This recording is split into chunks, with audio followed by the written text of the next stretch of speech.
अस्सलाम वालेकुम नाजरीन, आपका होस्ट आपका दोस्त सैयद मोहम्मद आदि आपकी खिदमत में एक दफ़ा फिर से हाजिर हूँ। नाजरीन, मैं बात करने जा रहा हूँ ऐसे मुल्क की जिसको 2 दहाइयों तक स्ट्रगल करना पड़ा। 2 दहाइयों तक 9/11 के वाक़े के बाद 2 दहाइयों तक इतनी फोर्समेंट और इतनी प्रेशर और दहशतगर्दी से गुजरना पड़ा कि शायद ही कोई और मुल्क गुजरा हो। नाजरीन, इस मुल्क के आम इंसान से लेके एक जनरल तक ने कुर्बानियाँ दी हैं। इस मुल्क के आम इंसान से लेके वज़ीर आज़म तक ने कुर्बानियाँ दी हैं। इस मुल्क के आम इंसान से लेके सदर मुमलिकत तक ने कुर्बानियाँ दी हैं।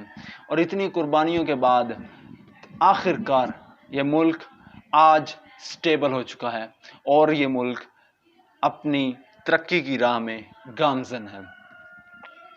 नाज़रीन, मैं बात कर रहा हूँ इस्लामी जमहूरिया पाकिस्तान की, जिसमें दहशत गर्दी ने अपनी जो गिरफ्त थी उसे मजबूत किया हुआ था और आज ये मुल्क अल्हम्दुलिल्लाह तरक्कियों की तरफ गामज़न है। नाजरीन, इसके साथ साथ मैं बताता चलूँ कि किसी भी मुल्क की जीडीपी, किसी भी मुल्क को तरक्की करने के लिए बहुत सी अशिया ज़रूरत होती है, बहुत से काम की ज़रूरत होती है, इंडस्ट्रीज़ की ज़रूरत होती है, बहुत सी फैक्ट्रीज़ की ज़रूरत होती है। ज़ाहिर है इंडस्ट्रीज़ बनेंगी तो वो चीज़ें बनाएंगे और चीज़ें बनाएंगे तो लोगों को फ़रोख्त करेंगे, लोगों को फ़रोख्त करेंगे तो पैसा आएगा।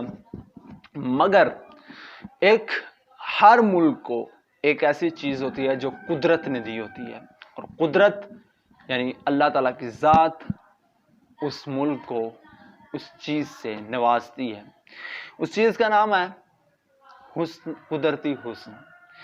जैसे कि आप जानते हैं कि मुल्क पाकिस्तान को कुदरती हुस्न से माला माल किया हुआ है उस ज़ाते बारी ताला ने।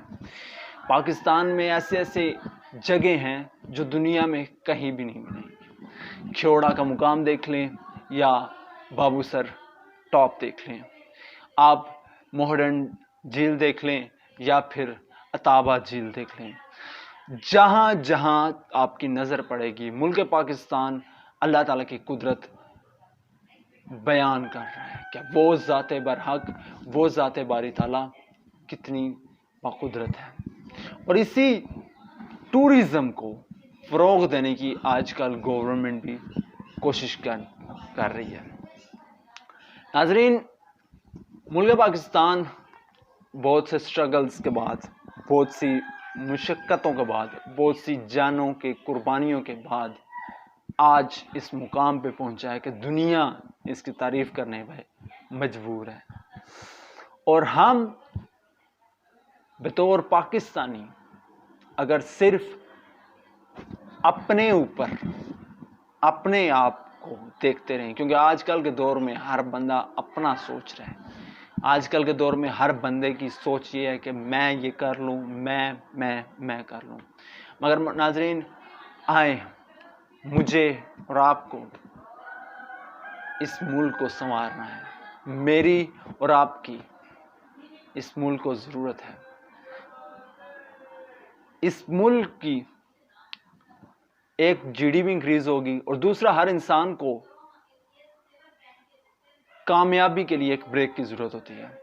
अगर इंसान सिर्फ ये सोचता रहे कि मुझे ये करना है, ये करना है, ये करना है, करता रहे, इस सोच में गुम रहे और सिर्फ काम पर फोकस करे, तो इंसान वो फोकस कभी भी नहीं दे सकता। और वो इंसान के लिए काम से घर, घर से काम एक जेल की तरह बन जाता है कि जैसे एक जेल में एक कमरे से एक काम की जगह पर लेके जाया जाता है और उस काम की जगह से उस कमरे में। तो इंसान को एक ब्रेक की ज़रूरत होती है, जो कि हमारे मुल्क की कुदरती हुस्न को देख के इंसान रिफ़्रेश हो जाता है, इंसान का दिमाग रिफ़्रेश हो जाता है, इंसान की सोच रिफ़्रेश हो जाती है, इंसान का दिल रिफ़्रेश हो जाता है और कुदरती हुस्न को देख के रूहानी सुकून भी मिलता है। तो आए मैं और आप आज तहिया करते हैं कि हम मुल्क पाकिस्तान के खूबसूरती देखेंगे। इससे हमारे آنکھوں کو دل کو ٹھنڈک بھی محسوس ہوگی، ہمیں یہ احساس ہوگا کہ ہمارا ملک کتنا خوبصورت ہے، اور ساتھ ساتھ ہم اپنے ملک کی گروتھ میں اس ملک کا ساتھ دیں گے۔ اسی کے ساتھ آپ کا ہوسٹ، آپ کا دوست سید محمد عدی آپ سے اجازت چاہتا ہے۔ اپنا خیال رکھیے گا۔ اللہ حافظ۔